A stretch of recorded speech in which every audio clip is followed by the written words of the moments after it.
Info News Update. গোপন খবরের ভিত্তিতে তেলিয়ামুড়া থানার পুলিশ লেম্বুছড়া এলাকায় অভিযান চালায়। এই অভিযানে 3টি আলাদা প্লট থেকে মোট প্রায় 500টি গাঁজা গাছ ধ্বংস করা হয়। অভিযানের নেতৃত্বে ছিলেন তেলিয়ামুড়া থানার সেকেন্ড ওসি অজিত দেববর্মা।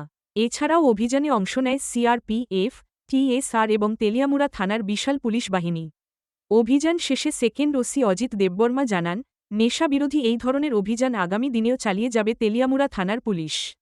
সোমবারের এই অভিযানে আনুমানিক 1 থেকে 2 লক্ষ টাকার গাঁজা বাগান ধ্বংস করা সম্ভব হয়েছে বলে ওসি জানান।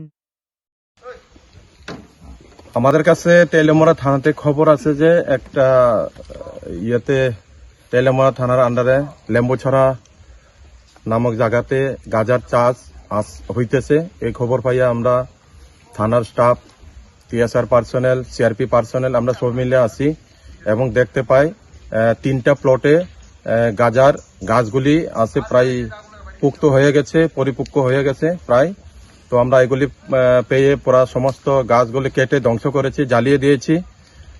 আমাদের তুলনামূলক প্রায় 500-র মতো গাছ হবে, আমরা সমস্ত গাছ কেটে ধ্বংস করে দিয়েছি। বাজার মূল্য কত? বাজার মূল্য একটি গাছের মধ্যে আমরা অনুমান করেছি 2 থেকে 2.5 কেজি হবে একটা গাছে।